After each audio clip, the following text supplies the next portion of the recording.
And now let's try and tune in to no good music from an undisclosed location somewhere in New Jersey. That style, playing guitar. When that comes on, you're out on the dance floor. Miami still rocks, man. Am I going to listen to this again? And it's definitely going to be a theme. You can't make this shit up. No.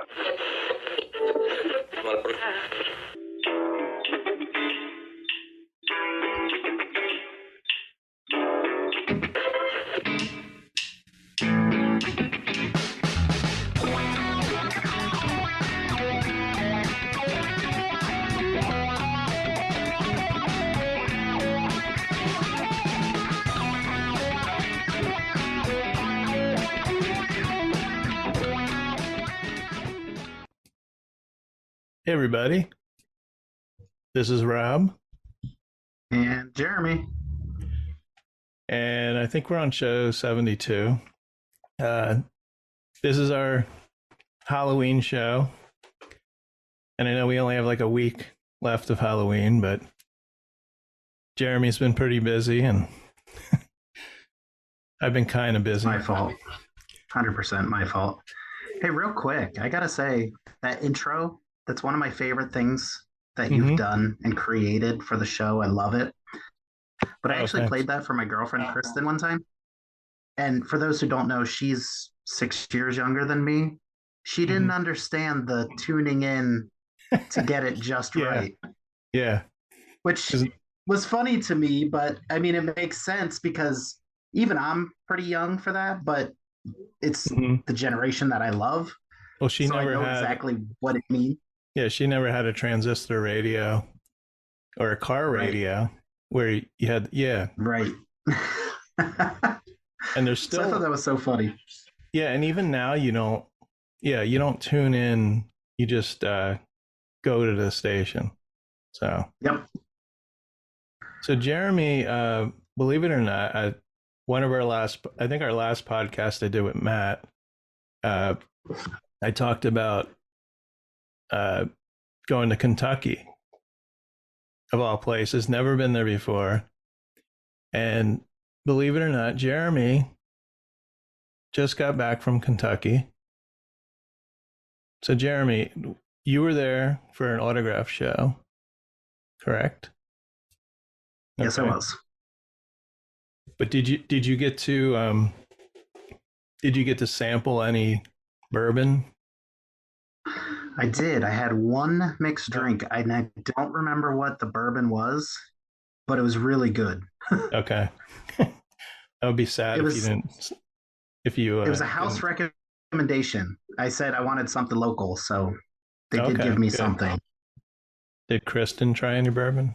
Or she's not much of she did not drinker. Okay. No. Yeah, and it's funny because my friend Scott Tepperman, who did a movie called Cruel Summer, the last one, Cruel Summer 3, was there. And I don't know if Jeremy got to meet Scott or go over to say. We did. We got to talk about you quite a bit, yeah. Did you go up and say, I really love that Rob Lilly in the movie? Yeah. You did? Okay. Yeah, absolutely. He loves you, by the way. Oh, okay. He's a big fan of yours. He said, he felt like you guys just had a connection immediately. Yeah. And I was like, well, then you and I will probably get along because Rob and I had a connection pretty much immediately too. Yeah, he I first talked to him when I needed someone to run my Facebook group, my honeymooners group. I needed 2 administrators, but I wanted them to talk to me on the phone, and so Scott and I talked for like an hour on the phone, like we knew each other. And then I found out he was in horror movies and, making movies. And hopefully we can get you to go to Florida too next year. I think it's next year or whenever he's ready to film and be in the movie. I made that pitch to him. Yeah. So I don't know what else has been going on. This month, we're not doing the music, the music news and stuff like that, because I think I mentioned it. I don't know if I mentioned, but I want to do like the album anniversaries the month that they're coming out, not the month before. It's a little confusing. Right. So November we'll have a music podcast, but this one we're going to start out with I wanted to start out with the origins of Halloween music, and it kind of starts out. Now, I have to admit, I had AI write this for me, but it took it from like 30 different articles.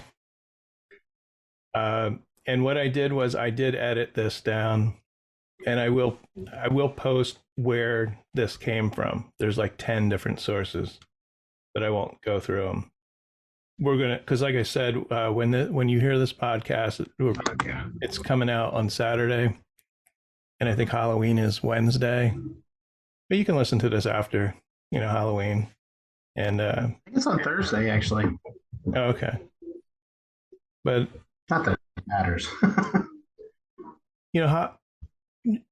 I'm sure both Jeremy and I love Halloween. We love horror movies, but I think it used to be for me, a long time ago, maybe I don't only really watch a lot of horror during like October, but anymore, we both just saw Terrifier 3, not together, and if our listeners haven't checked it out, you don't know who Daniel Roebuck is, because I don't know if some people go down the list of our interviews, and if they don't know who it is, maybe they don't listen.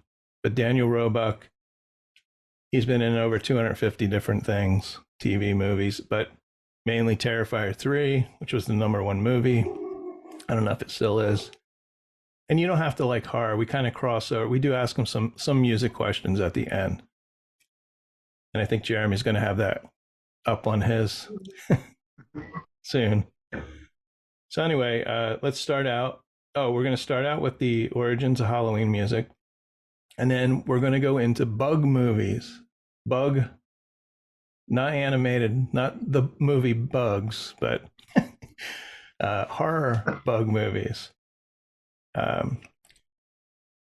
So, I mean, most people may know where Halloween came from. And it traces back to the early influences and folk traditions. They date back centuries. And Halloween itself has its roots in the ancient Celtic festival of Samhain, not Sam from Cheers. No, I had to put that in there. A time when people believed the boundaries between the living and the dead were blurred. And during the festival, which marked the end of the harvest season and the beginning of winter, the Celts would light bonfires and wear costumes to ward off the ghosts. So to accompany this, they did chants and songs and melodies. And as Christianity spread across Europe, the holiday began to merge with other traditions, notably the Roman festival of Pomona, which celebrated the goddess of fruits and seeds, and the festival of Feralia, which honored the dead. And during the Middle Ages, the practice of souling became common, where children and poor adults would go door to door singing prayers or songs in exchange for soul cakes, a form of early trick-or-treating. So these songs often contain religious themes interwoven with local folklore about spirits and the afterlife. So that's like the origins of a Halloween song. Now, as the 20th century progressed, Halloween evolved from a simple children's holiday marked by costumes and trick-or-treating to a broader cultural phenomenon. And we see that with the horror shows too. There's more horror, like they have to have the name horror in them than just autograph show. And they also have people that aren't weren't in horror movies. But and especially the one that we go to twice a year is Chiller. So more and more, horror is huge, like right now, and especially like independent horror films too. So one key aspect of the transformation was the emergence of Halloween themed songs, and the rise of such songs tapped into society's growing fascination with the eerie and macabre, providing a soundtrack for the chills and thrills that define the holiday. In the 1950s and 60s, rock and roll began to influence Halloween music with hits like Bobby, Boris Pickett's Monster Mash. I like that song. And the playful, campy lyrics, catchy tune captured the essence of Halloween's mix of fun and fright. And this era also saw the rise of novelty songs that combined humor and horror themes, creating a subgenre that resonated with audiences of all ages.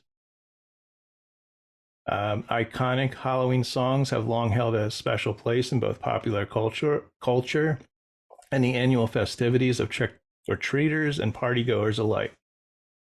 Among them, few songs are instantly recognizable and impactful as Michael Jackson's Thriller. It was released in 1982. I mean, we've talked about this song before, I think, and the album probably. I think when we were doing a top 10 or something. And the song and accompanying music video revolutionized the genre, blending pop music with horror themes in a way that was both frightening and entertaining. And the one we just talked about before that was Monster Mash. It was released in 1962. And it's a narrative about a Frankenstein-like monster creating a new dance craze. Let's see. It was a graveyard smash. Yeah. And then the early days of Halloween music and film can be traced back to silent horror movies, where live orchestras played hauntingly at. Oh, we're not editing this again. We don't edit anymore, so I'm going to mess up words. Atmospheric, there we go, scores to accompany the eerie visuals.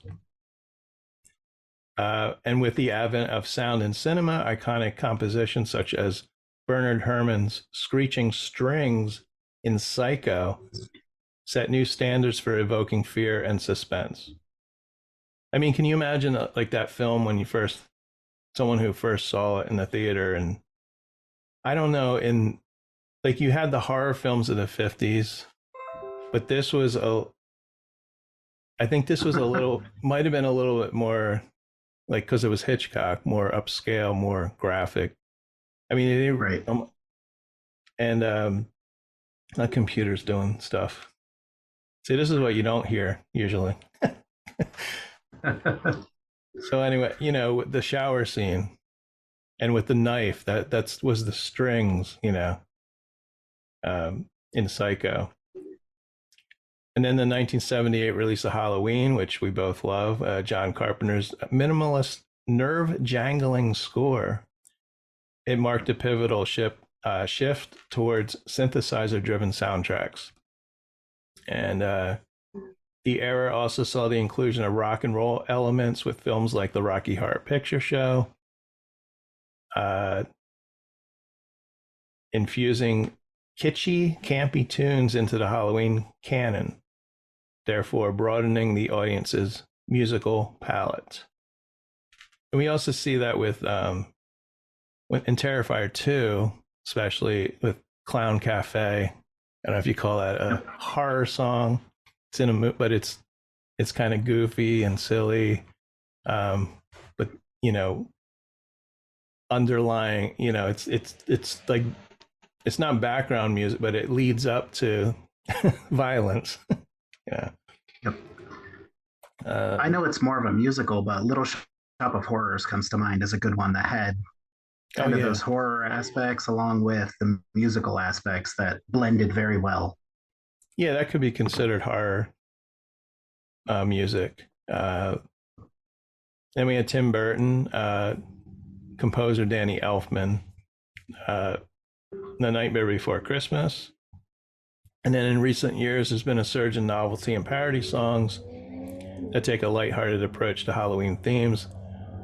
and viral hits often emerge fueled by platforms like TikTok, where short, catchy hooks can take off.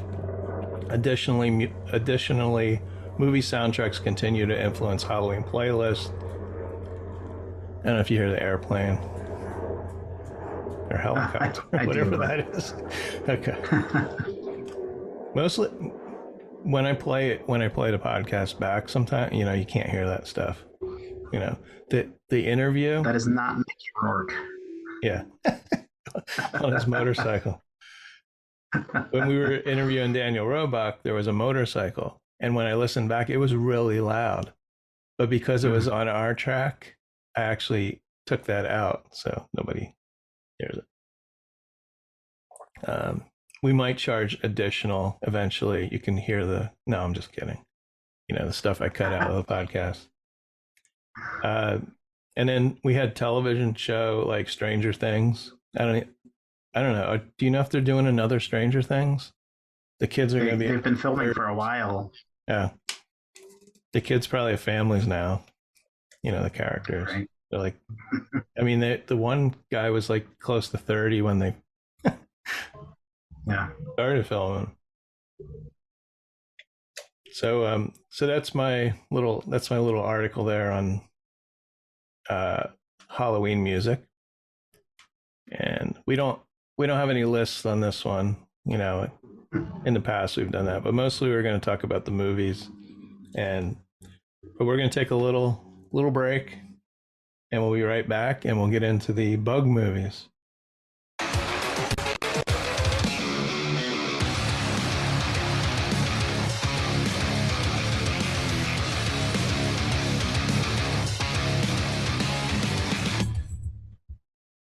So Jeremy and I both have two movies, and the first one of mine I haven't seen before, and the other one I have. So I don't know if it's the same. Same here. 1 and 1. Okay. Yeah. Do you want me to go first? I'm sure you've seen it as well, but I just felt like it was too good to pass up for us to talk about. Mm-hmm. So am I going? Or are you going first? You can go. Okay. So my first movie is from 1959, Attack of the Giant Leeches. And this movie is so good that it's in the public domain. I mean, how many movies from like 1959? Yeah, it was a while ago. But normally you'll see stuff from the 1920s or 30s probably being in the, like, as far as music maybe, but to be in the public, that's how good the movie is. They want the world to experience this movie for free. I mean, you can watch this on YouTube. You can also make copies, Jeremy. You can sell it on the street if you want, do your own artwork for the cover. There you go. So in 1954, The Creature from the Black Lagoon came out. And I have the feeling that they wanted to make their own Creature from the Black Lagoon.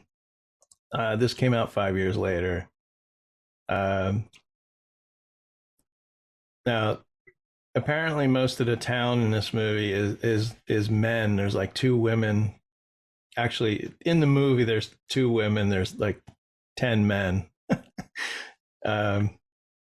And I think it takes place in Florida, in the swamplands of Florida.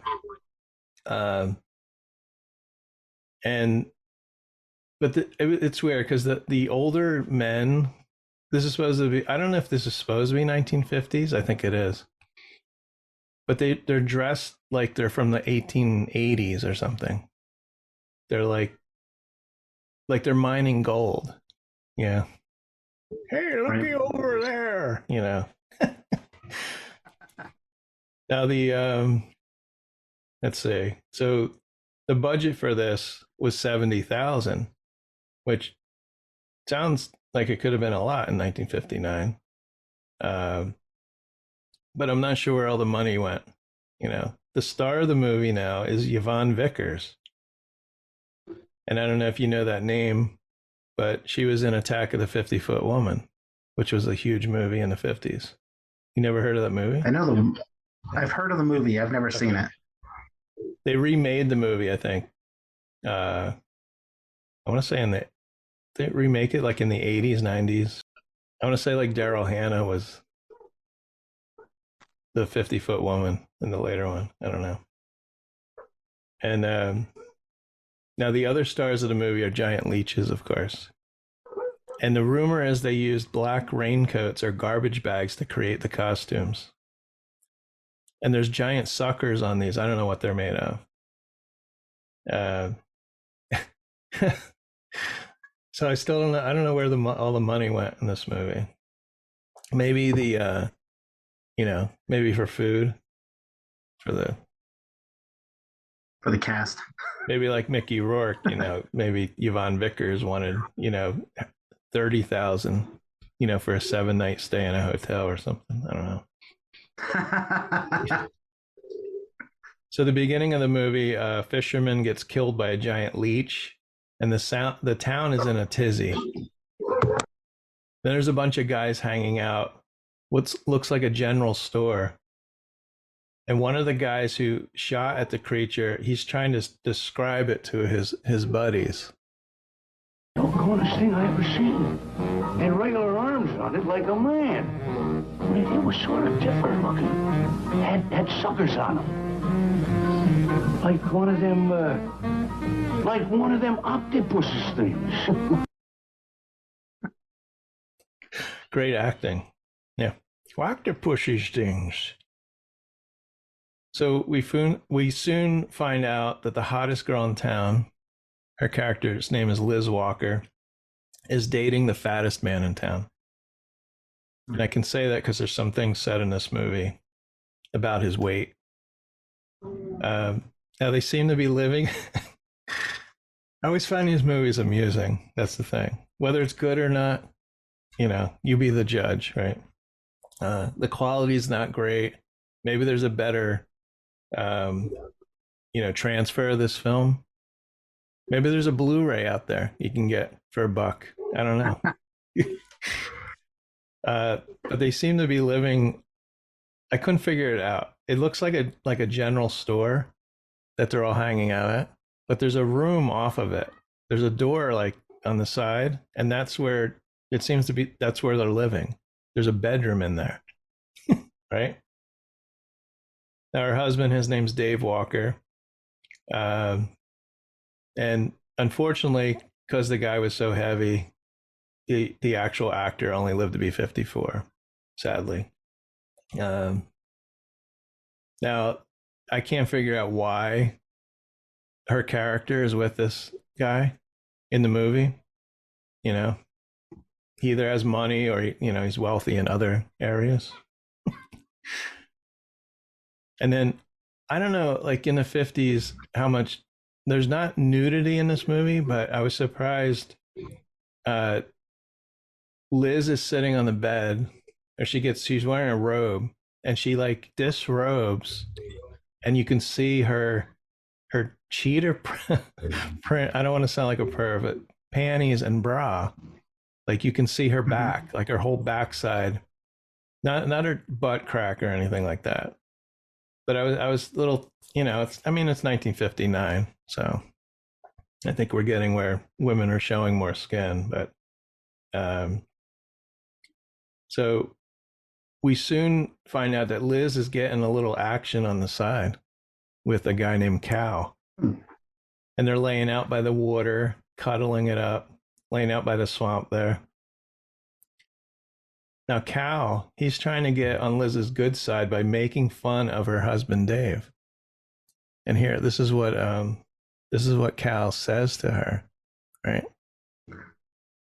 You sure picked a doozy, then, man, Dave. I don't think he's got a muscle in him, just a big piece of flab. Can't see a real woman like you tying with a tub of lard like him. Yeah. He sure knows how to win a woman's heart. By making fun of her husband. Just a big piece of flab. Yeah. Tubular. You don't hear that much in movies anymore. But Liz explains to Cal why she married Dave. And we do find it's kind of sad that her first husband used to beat her. She got divorced and she was working in, I swear she says beanery. And she was desperate for the first man to say a nice word to her. And that was Dave. Dave's a nice guy. He's got a good heart. You know, he's a little heavy. Now Dave, he's watching them from the bushes there, the trees, getting cuddly. And he has a rifle. So now the action really starts. Because Dave confronts Liz and Cal. And they start like running or like through the I don't know if it's wood. Yeah, there's trees there. They're running. And I have here about 3 minutes later, he catches up with them. And then he like ran them into the water. They're in the water. And then 2 giant leeches come out of the water. So now we see the leeches and they carry him off. There's some underground cave where this is actually kind of creepy. They're like draining them of their blood. So they're kind of awake, but you know, in the beginning, they're kind of awake because, you know, they haven't been drained of all their blood yet. And then they're accusing Dave of doing something because Cal and his wife are missing. And he ends up hanging himself in his cell. Dave, poor Dave. Now, there is a lot of dialogue in between some of the action scenes. Mostly speculation, what the creatures are, how they can be destroyed. You know, your typical sci-fi creature movie, you know. And then now this is between another guy, Steve Benton, and Doc Grayson.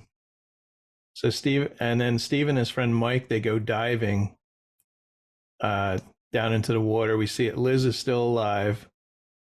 But all of a sudden she falls in the water and somehow dies. And they bring her body up to the boat. So she kind of survived the leeches, but I mean maybe she was about to die anyway. Or I don't know, she drowned. So they end up not being able to save anyone. And they blow up the cave at the end of the movie. And we kind of see one of the leeches. I guess one of them still alive. I don't know if there were any sequels, you know, Return of the Giant Leeches, you know, Son of the Giant Leeches, right? Now, I did find out the music was created by Alexander Laszlo. And in the 1940s, he was a music director at NBC Radio. And he wrote the music for several films. None of these are really, let's say, Charlie Chan and the Chinese Cat. Scared Stiff from 1945. Night of the Blood Beast. I think I've heard of that one. Beast from the Haunted Cave. You know, stuff we haven't, probably stuff that's you can go on YouTube and watch. The Atomic Submarine. Yeah. Now, besides the background music, Liz has a record player. I always like seeing, you know, old turntables and people playing music in movies, but she's told by her husband in the beginning of the movie to turn the music down, so he doesn't like the music. But it's kind of a 50s sounding song she's playing. There's no vocals. It's like piano and saxophone. So this film is one of a trilogy of films from Bernard Kowalski, made for the Corman brothers. And one, you know, Roger Corman, pretty famous director, writer. The film was shot in 8 days. It was at Los Angeles County Arboretum and Botanic Garden. And then during filming, Gene Corman came down with pneumonia and wound up in the hospital. And Yvette, did I say Yvonne before? Yvette Vickers. She actually appeared in as a Playmate centerfold in July 1959, several months before this movie came out. Now, producers Roger and Gene Corman begged special effects artist Paul Blasdell to create the Leech costumes for the film, but Blasdell said the effects budget was so minute it wouldn't have even covered the cost of materials he needed to make the creatures' suits. So the costumes were eventually designed by actor Ed Nelson and Gene Corman's wife. They each contributed some ideas, and like I said in the beginning, they were supposedly made from black raincoats that were stitched together, and some say plastic garbage bags were used. So Jeremy, we can make our own. We can make our own film. We could redo this movie, make it a little better. You have any lakes near you? I'm sure we could find one. Yeah. So this has a 70% approval rating, believe it or not. There's only 10 reviews on Rotten Tomatoes. The average rating is 5.06 out of 10.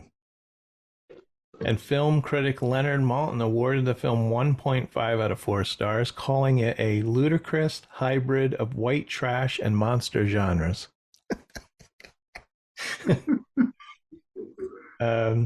Other retrospective reviews either regret the lack of scenes showing the monsters or find them ridiculous looking.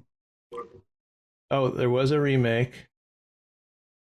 Oh, they beat us to July 7th, 2008. And I forgot I printed out the poster for there was a stage adaptation of this performed at the Village Theater in Atlanta, Georgia, February 2020. You can find the poster online if you really want to see it. If you're really interested. So because it's free and you don't have to waste any money, just check it out. Attack of the Giant Leeches. I think it's I always like the 1950s black and white, like cheaply made monster films. So, I mean, look at the Godzilla films, and not that they're horror, but they never look great, you know? There's a guy in a rubber suit, so. Yeah. So what's your first movie?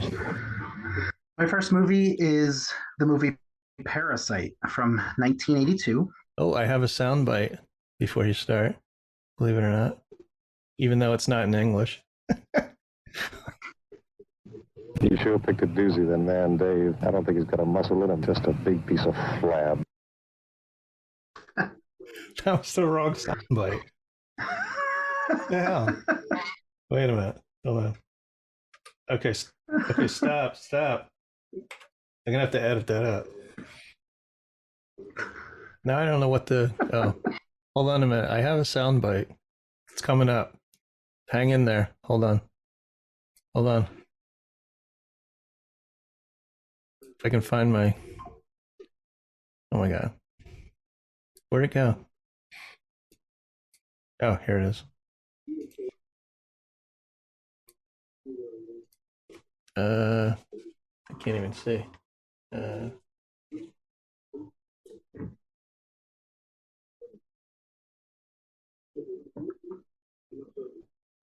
Only people with perfect hearing can hear this soundbite. Oh, really? Oh, you can't hear it? I can't hear it.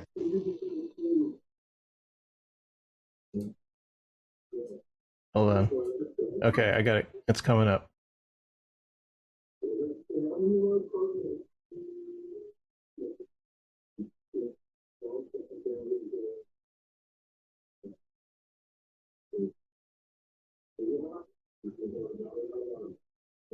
No, you're not making any noise at all. Okay, never mind. I don't know what. Oh, there you are. I don't know what I did with the soundbite for that. Your camera has a heartbeat now. You're like going in and out. It's interesting. Well, I have to turn the mic off to play. You know what? When I play the soundbite, I have to turn the mic off or it won't record. Like even though you could hear it or I could hear it, it doesn't. It has to be on something else anyway. Okay, never mind. Continue. I'll edit some, even though it's unedited. But all right, Parasite is my film from 1982. This is Demi Moore's first major film role. I don't know if you knew that or not. Pretty wild movie. It's more of a sci-fi, very cheesy CGI. It's okay, kind of cheaply made. Their budget was 800. I have to stop you a minute because when you told me you were gonna, I thought you were reviewing the other Parasite movie. Oh, there's that foreign Parasite movie. Oh, that's okay. Not that one. Don't you remember the other one, the newer one called Parasite? I mean, yeah, there is a newer one. Okay. Yeah, this was the original. No, I don't even know about this one, so I'm interested. Sure. Directed by Charles Band. It's so Kristen actually watched this with me and she wanted to kill me. She was not a fan of the movie. I thought it was okay. But we tried to watch it at first on, I believe it was called Freevee. Yes. Which Freevee is a TV app. Mm-hmm. But the screen is so tiny because it's surrounded by all these advertisements almost the entire movie. Uh-huh. So we watched it on there for about 20 minutes and we found it streaming somewhere else. So we switched to a different streaming service. Yeah, the ads are like ridiculous on some of those. There'll be like 6. We saw the same ad like 13 times in a row. Oh yeah, that too.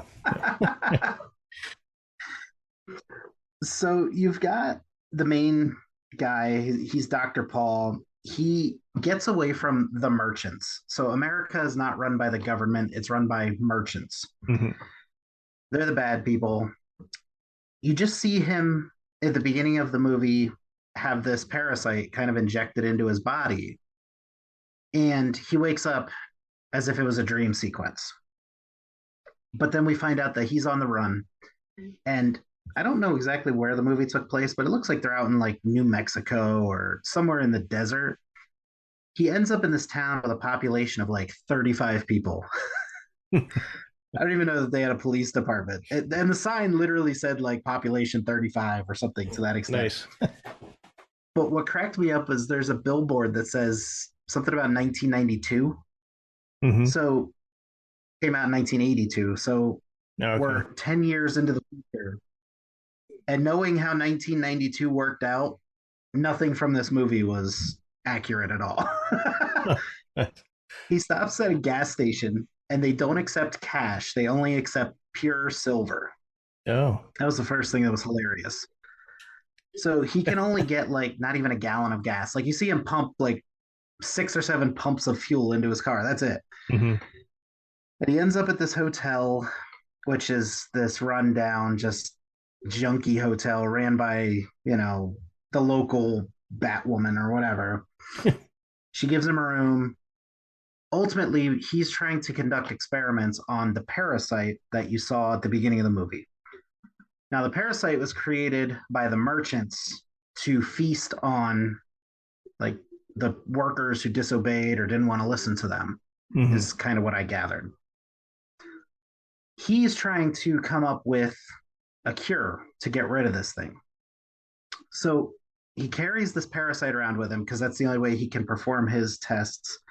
And he carries it in like a thermos container, which is hilarious to me. It literally just looks like a coffee thermos with this parasite inside. He goes to the local diner. He's trying to eat a lunch, and this gang comes in. And this is the first time we see Demi Moore. But she's not part of the gang. She's like the hot local girl who's nice to the diner owner. But you could tell that this gang just does whatever it wants to whoever it wants, and nobody really stops them. So they're not referred to as a gang, but that's the easiest way to explain it. Well, long story short, they rob the main character, Dr. Paul. They go back to his room. They raid his room for anything they can find. They take the thermos, of course, because that's the most valuable thing he owns. They go out to like some garage randomly in the woods. And yes, it's literally like your local repair shop garage. That's their hangout, I guess. And they open the container. And this is the first time you see the parasite. Uh-huh. And it's this slimy organism, and it just latches on to this guy's throat. And it sucks away, sucking his blood slowly. And there's no way to remove it. That's the funny part. So like it's like a leech in a sense. So funny you did a movie about leeches. It's just stuck to him. Mm-hmm. So they're sitting there with their friend. The doctor's like, I need to get this thing back because I can't do my tests without the parasite. The guy with the leech on his neck, he dies. Mm-hmm. And they don't realize it until the next morning. But the leech is no longer attached to him, or the parasite. Sorry, I'm calling it a leech now, but the parasite is no longer attached to him. And of course, you're thinking, okay, where did this thing go? It's got to be on somebody else who fell asleep. Yeah. Sure enough, the gang leader, the bully, his girlfriend, it's on her leg, and they can't get it off. She's dying. So they go back to town to the diner owner, who comes out with a shotgun. He's ready to shoot. I thought you were going to say they cut her leg off. Nope. No. So they take her back to town to the diner owner, who's about to shoot him with a shotgun because he basically doesn't respect them, but just allows them to do whatever. And the guy's like, no, she's dying. Go see for yourself. And he goes and looks at her. Apparently the diner owner is also a doctor. Mm-hmm. I guess. I don't know. They take the girl upstairs. They're trying to figure out what's wrong with her. They're trying to get this parasite off of her. They can't. They realize that they need the doctor because he's the only one who knows, even though he doesn't know because he's still doing tests. In the meantime, there is a merchant who's also chasing after the doctor because the doctor originally worked for the merchants, but then once he realized how bad this was, he escaped and broke away and tried to do the right thing. I don't know if I mentioned it, but the doctor is also infected with the parasite as a way of trying to perform the test. Oh, okay. So he has spells where he starts to get sick or he starts to, get really hungry. Like it's throughout the movie, you see him having spells. But this gang threatens him because they're trying to, save the girlfriend. He tries to explain to them that he needs both parasites to perform the tests. He doesn't know, the solution to fix it. Mm-hmm. They go back to the hotel where the girl's at, or the diner. I don't know. I think they transported her from the diner to the hotel, which is literally walking distance. So one of those two scenes is where they're at. She's dead by this point because she's also been sucked dry from this parasite. And now it's loose again. It's like out and just, they don't know where it is. It ends up killing the hotel owner lady as she's doing her makeup, which was pretty wild. That was a cool scene. You just see all this like slime land on her. And I guess the thing about the parasite is when they referred to them as spores. Mm-hmm. Once the spores land on you, like you're infected, that you'll never get them off or something to that extent was how they explained it. And she gets these spores just dripping all down her face before the parasite just latches onto her. But ultimately, the doctor still can't figure out what needs to be done. He's being chased by the merchant, and the merchant looks like something straight out of Men in Black. Uh-huh. He's got like a Batmobile that he drives. The door opens up. Uh-huh. It's all black. He's in all black with black glasses. And he's trying to, maybe he's from this doctor. He wants the parasite. So this is the future, right? Of. Yeah. Well, yes. Let's go. How did they get to the future? Or you said this was made in the 80s, but they're saying it's in the 90s. Is that what it was? There's a sign that says 1992, yeah. Oh, okay, gotcha. Okay. Yeah. And this merchant is clearly loaded because, for example, when the doctor doctor got gas, he'd like pumped it 6 times and then paid with little silver pellets that look like bullets. Oh, okay. When the merchant got gas, he filled up his gas tank and actually paid with like a silver bar, like a pure silver bar. Yeah, and it'd be the total opposite. You know, we use debit cards now and just scan. Yeah. Not carrying silver bars in our pockets. Exactly. Yeah. So what ultimately happens is the doctor realizes that electricity is this thing's weakness. Mm-hmm. And he kills the parasite inside of himself. You see it explode out of his chest. And then it forms with the other parasite, and they're able to put it onto like a generator outside and then blow that up. And that's how they think they kill the parasite. But at the end of the movie, you see that it's still breathing. Mm-hmm. and that was pretty much the movie Parasite. Okay. Any music stuff? You know, there wasn't a lot of music, unfortunately. One thing I did want to touch on, because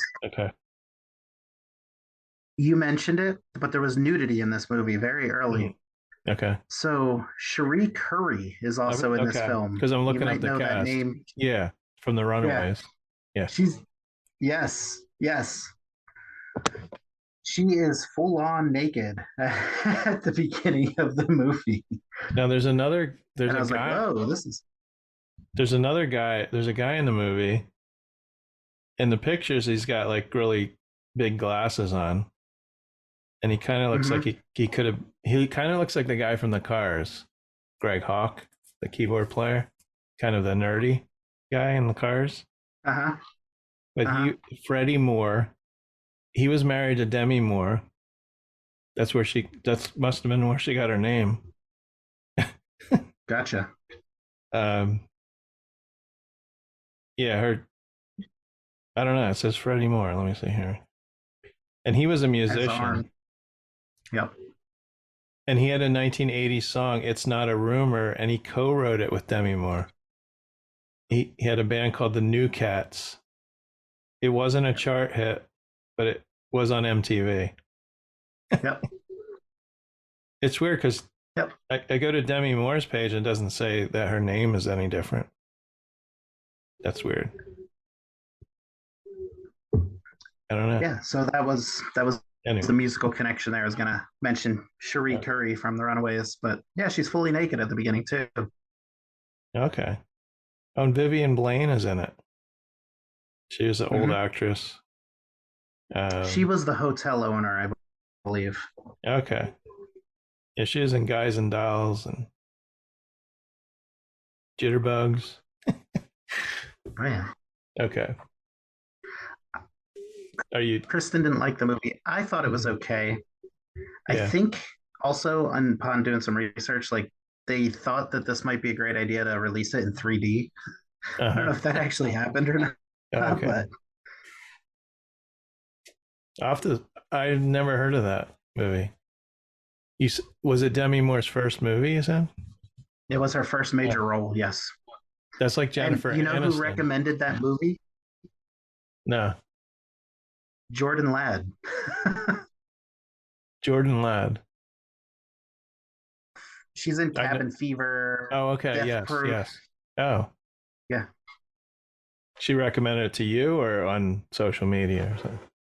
To Kristen and I when we met her in Michigan a while back. So yeah, cool. It tied in with our theme, and I was like, here we go. I'm gonna watch Jordan Ladd's recommendation. It's meant to be. I have to see that movie now. So it's cheesy. You'll enjoy it, I think. So my second movie is a movie called Mimic, which I think right now is free. I see it come up, and it's from 1997. It's hard to believe it's that old, this movie, but and the main cast member in the movie, she's going to be at the autograph show we're going to Friday, Mira Sorvino, who I like. She hasn't been in anything in a while, but so Mimic, there's a plague infecting the city, and it's coming from cockroaches. And it's called Strickler's disease, and it's only seems to be killing children for some reason. So at the beginning of the movie, we see Dr. Susan Tyler, played by Mira Sorvino. She goes into a tunnel, and there's a ton of cockroaches running around. And she has two bugs with her. It's a new species called the Judas breed. So this bug is supposed to kill. I think they're both supposed to be female, so they don't breed. And I think they're supposed to kill the virus somehow by killing the cockroaches, I guess. Through their excretions, it will kill the infected cockroaches and basically wipe out the plague. But of course, we wouldn't have a movie if everything was fine and dandy. Right. And then the director of the CDC, he kind of looks like Harold Ramis to me, the guy that's playing him. He woos over Susan and marries her, and his character is Dr. Peter Mann. And then it goes to 3 years later. There's a bunch of other stuff in the beginning, but it's not that quick. But something breaks loose and onto a rooftop and chases a priest to his death. He jumps off the roof of a church, and so we briefly see something that looks like a man, but you kind of feel in the beginning, when you see this thing, because they don't show his face, you know it's not really, it's something else. And then it takes the priest and it drags him into a sewer drain, sort of like Pennywise. And there's a kid looking out a window, and he sees the priest laying there and dragged away. And the kid is playing the spoons, which comes into, comes around towards the end of the movie. And he just says funny shoes when he sees he's looking at, you kind of get the feeling that the kid is autistic. So, funny shoes. There we go. Next day, we see a peanut-eating Josh Brolin. He shows up. Yeah, he's sitting there eating peanuts, like out of the shell. And so Josh Brolin, he's on the case now. And his character's name is Josh. And Peter shows it up to rub it in his face that he's married to Mira Sorvino. No, I'm just kidding. That didn't happen, but Josh is eating peanuts. And then we see a couple kids wanting to sell some bugs to Susan. They have some interesting bugs. And I don't remember how they encountered Susan, to know that she was like a bug expert. Now we see the creepy guy again, as a woman almost runs into him as she's getting on her bike. And we still don't know what this thing is. And it looks like a man dressed all in black, and his face looks messed up. And it's the same creature, I think, who dragged the priest into the sewer drain. And now the kids leave, and Dr. Susan Tyler opens up a cereal box, which the kids had. That's where they had the bugs. And there's a giant bug in there. Looks like a cockroach. And it's alive because they'd given her other bugs that were dead. And she says to it, "You're just a baby," but it's a freaking big ass bug. And I don't like bugs. Like, I don't have many, like, I don't like snakes either, but I don't like big bugs. I don't like weird right bugs.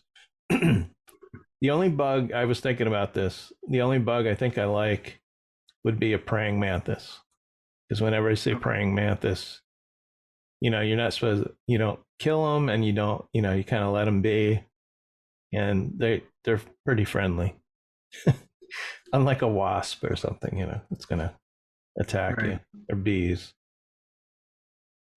She holds the bug up and it bites her hand, and then she takes takes a pin and just pins it to a board, like, violently. Then we discover that this is one of the Judas breed that she released, and she's baffled, since, first of all, the bugs are only supposed to live up to 180 days, and this is 3 years later, and both they created were female. And then the creepy dude comes into her laboratory through an open window, and he steals the bug. And then at this point, you kind of realize that maybe the creepy dude is maybe part bug. I think they show a little bit more of him, and maybe that was his, sister, or his brother.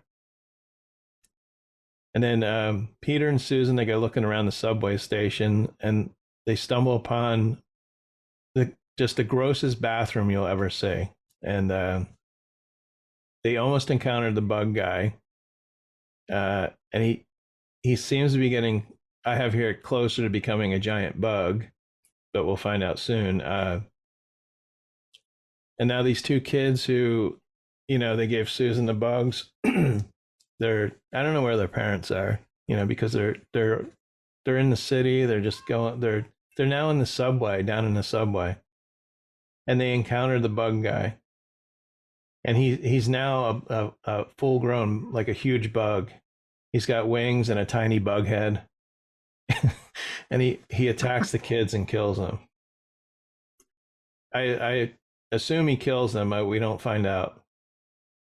That's the thing. This movie, I think it could have been done a little better with the story and with tying up some things. And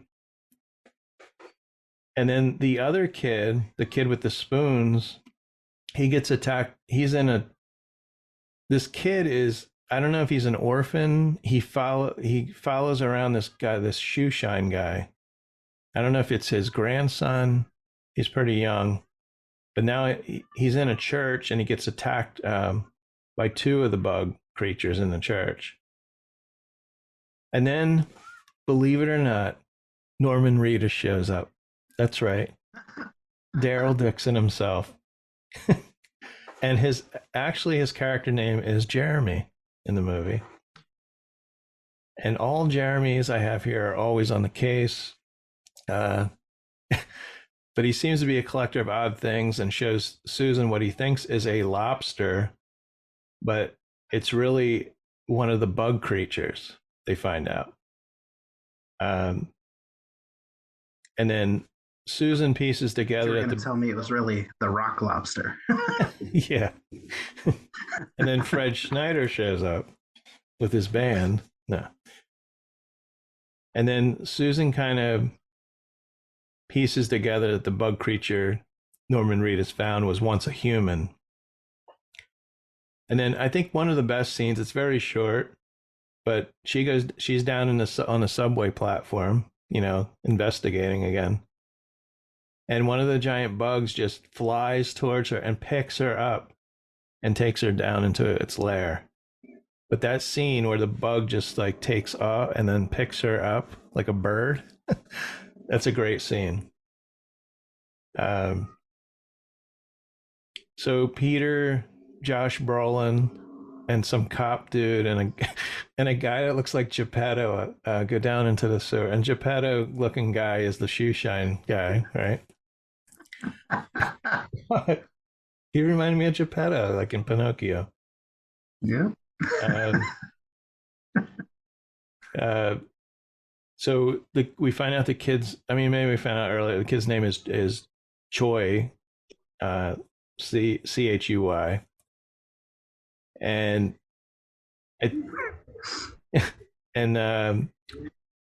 I have here. I think he's autistic, which I mentioned before. And at this point in the movie, he's missing. And that's why Manny, that's the guy that looks like Geppetto, he's in the bowels of New York City looking for him. They kind of forget to tell the cop while they're down there. And one of the giant bugs starts flying and chasing them. The guy kind of loses it. And here we have the guy.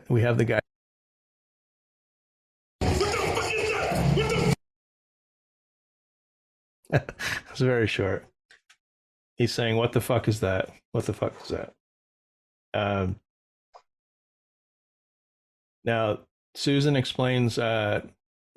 She kind of figures out that the bugs have mutated or mimicking humans. Actually, I guess I skipped here. They find Susan. They find her and catch up with her. And then they find one of the dead bugs. I guess they killed. And one cool scene, she takes its claws or its pinchers and puts them together, and it forms a human face. So yeah. So when they're in disguise, they just put their claws together in front of them. I don't know how they get pants on or anything. That's not explained in the movie. How they're wearing clothing. And I jumped ahead because they find Mira Sorvino after the cop he's slashed by one of the bugs. And then Manny finds Choi, but he's made friends with the bugs. And that's when we find out that when he plays the spoons, I think when I went back and watched it again, that beginning scene where he's looking out the window and he's saying funny shoes, I kind of figured out the sound of him playing the spoons mimics how the bugs communicate. Okay. Them kind of scraping their wings together or whatever, or their legs or whatever they do. Like crickets, right. They rub their legs together. So the bugs, I guess, think he's a bug. He's a bug whisperer, Yeah. And then at this point, I'm not going to, it's I've seen this movie many times, and I think it's one of I don't know why it doesn't get more love, but I don't want to tell you that who dies or who survives, but there's a ton of action in the last 15 minutes of the movie, and basically a game of survival, at this point. And I think this is one of the best giant bug movies out there. Most of the movie, it's raining, it's dark, it's gritty. Kind of reminded me of the movie Seven, that the way it was filmed, just depressing. There's a lot of scenes in a subway station, below the subway station, and the whole atmosphere of the movie is kind of creepy. And the bug creatures are creepy, slimy. The effects are just great in this movie. And the scenes were actually filmed in a subway station in Canada. And it's called the Lower Bay Station in Toronto. So it's actual subway station. Wow, cool. And now the movie was directed by, I'm going to butcher his name, Guillermo del Toro. Guillermo del Toro. And he also directed one of my favorite movies, like of the last 10 years, and The Shape of Water. I just love that movie. He also did Hellboy. Now, the film cost $30 million to make, and unfortunately only made $25.5 million. So the movie didn't make any money. It does get a 6.4 out of 10 on Rotten Tomatoes. I'm going to give this an 8 out of 10. Like I said, it's a movie I could watch once a year. If it's a movie I can go back and watch and still enjoy again, to me, and you probably feel the same way, is a good movie. you know. That Oh, you agreed, 100%. Yeah. Now there were 2 sequels, Mimic 2 and Mimic 3 Sentinel, and they were both direct to video. And I do kind of want to see those. I'm probably going to be disappointed. And the underlying music is great. It's written and conducted by Marco Beltrami. He did about 7 movie scores for the Scream movies. He did 7 Scream movies. And his recent work was for Renfield and The Nun too. So he's still doing music for horror movies. And in November 2022, the soundtrack was re-released as a deluxe edition and has 34 tracks on it. The original only had 16, and it was limited to 1,000 copies. So there you go. Mimic, check it out. I think it's streaming for free on, probably Tubi. I think where did I watch it? I probably watched it on Tubi or Pluto TV or one of those. Okay. So my second movie is one that I know you've seen as well. Mm-hmm. And it's, you touched on it really well. It's one of those movies that I can go back to over and over again because it's that good. But before I do that, I'm going to pull a Rob. I have an honorable mention that I wanted to bring up, which you've also seen, I'm sure. Mm-hmm. It's not a movie, but it is a segment in a movie. Creep Show. Uh-huh. The cockroach episode is worth your time. Spend 10 to 12 minutes to go see that one. All right. My second movie is The Mist. Felt very fitting for an episode like this to touch on something Stephen King. We both love Stephen King.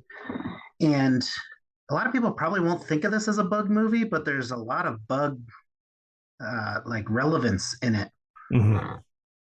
If you haven't seen this movie and you've been living under a rock, please go see it. This is one of the few that I have as like a 10 out of 10 type movie. Much like you, I'm not going to spoil the ending in case somebody hasn't seen it. Yeah, because when one of the 3 greatest endings ever. Yeah, because when we do movie review, like sometimes, we'll go through most of the movie, but I think it's a good thing to not give people, if they haven't, and it's not like spoiler alert when the movie has been out for 30 years, but it is if someone hasn't seen it or heard about it. Some of the more like The Mist, if you're a big Stephen King fan, you probably have seen it. If you're not into Stephen King, or you may have kind of heard about it, that's the thing. We have to think about that. Yep. So what happens essentially is a really bad storm comes in, and we've all, seen them in our lives. Bad storm, you get inside, you just wait for it to pass. Well, in this case, people are in a grocery store, supermarket, and the bad storm doesn't go away because they're leading you down a trail of, it's a science fiction movie, so let's get that out of the way. Mm-hmm. But they're leading you down a trail of, is the government doing something?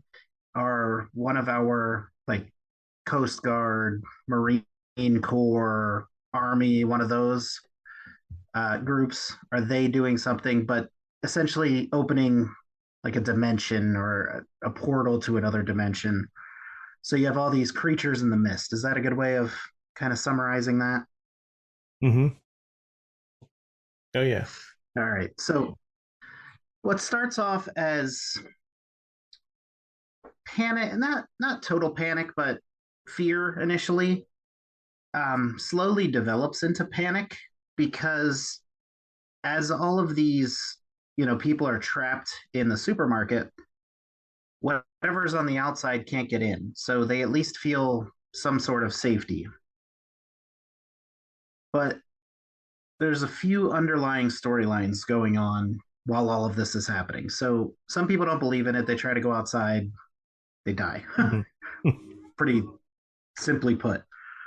There is a group of soldiers in the supermarket, but they kind of keep to themselves. They strategize, they whisper, they don't help in a sense, which isn't a point of emphasis initially, but becomes one of the bigger storylines within the storyline.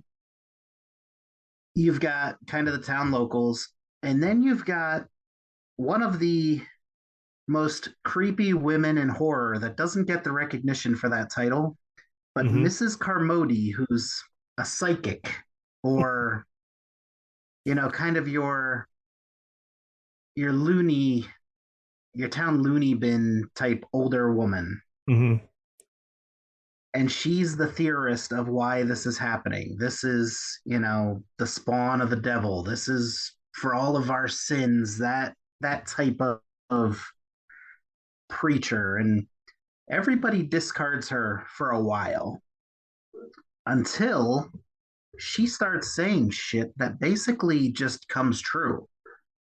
They sacrifice a soldier.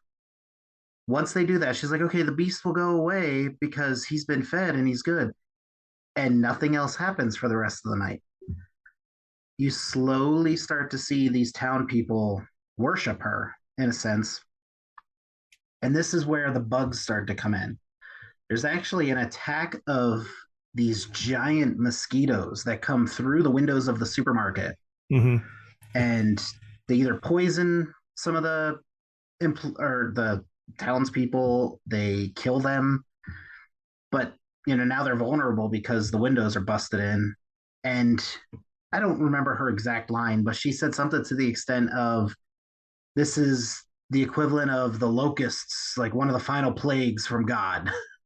Yeah, are these mosquitoes crashing the supermarket. Yeah, she's a God-fearing woman. And we have, did you say who it was played by? It was Marcia Gay Harden. I did not. Thank you.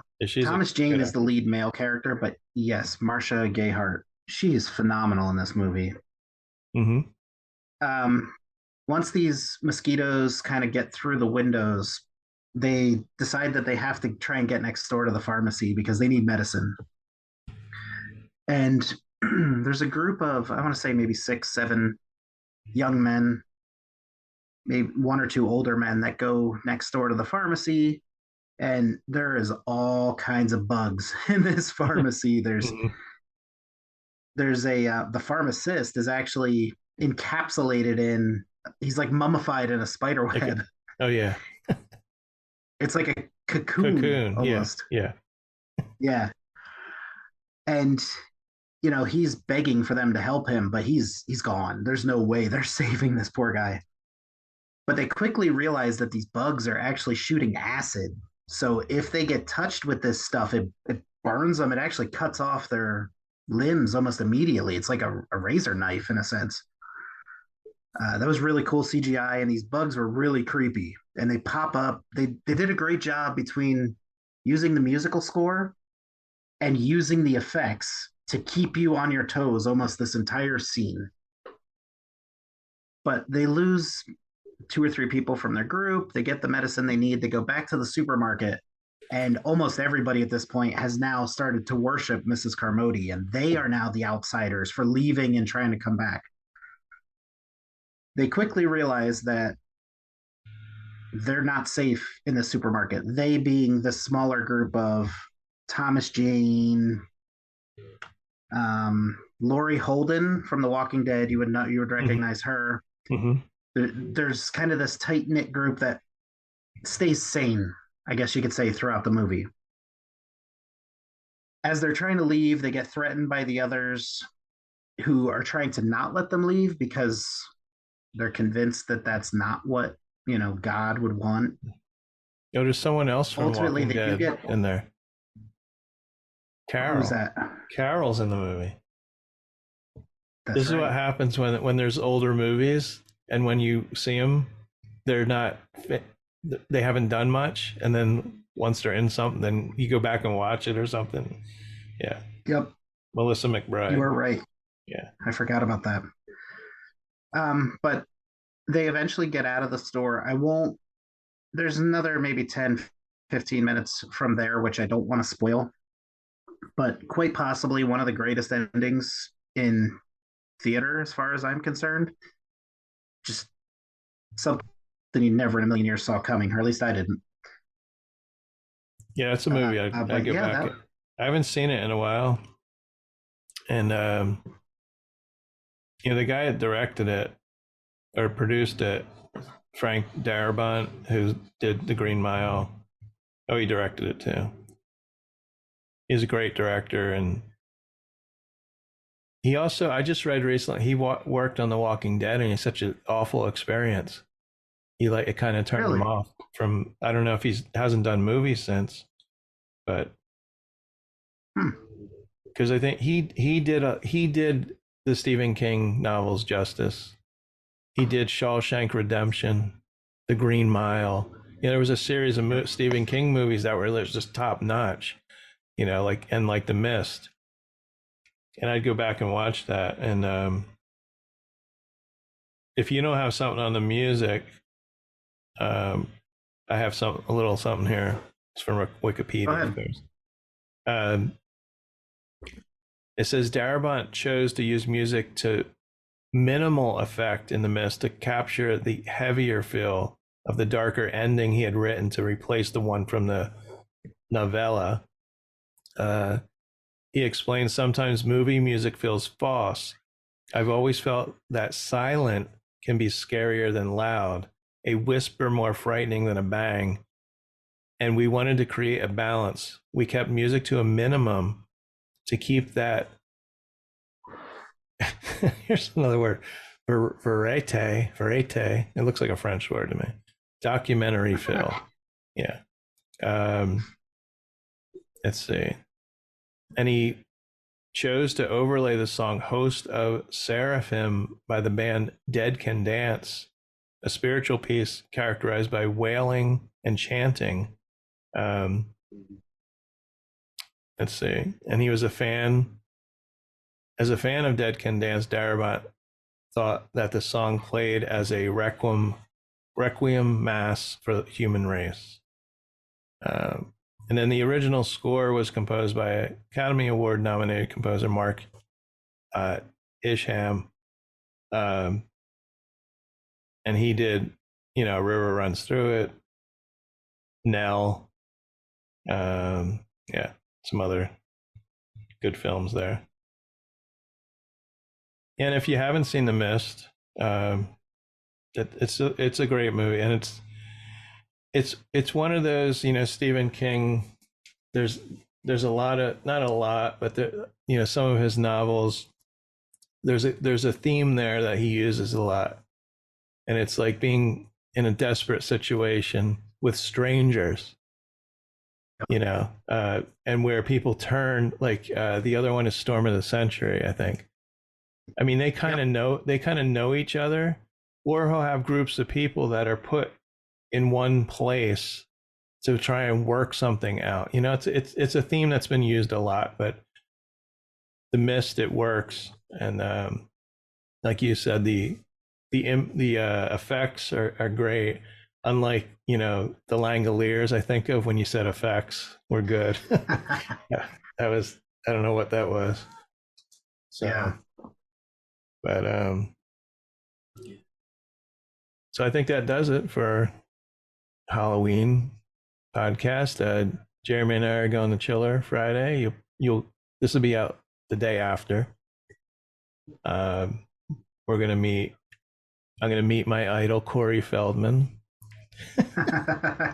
Molly Ringwald will be there, and a bunch of people. We're like 80 celebrities, and so if you follow us on Facebook, you'll see photos and stuff. So, but so everybody, thanks for listening. This month we only had like this podcast and the interview. Next month, we're probably going to do an interview and just a regular podcast. I'm not sure yet, but we'll see. And apologize that the podcasts are late this month. I don't think anybody cares, but And we can cross this one over with the HorrorCon Lounge if Jeremy wants to, because we're talking horror movies. Yeah. So everybody, remember to turn off the TV. And turn up the music.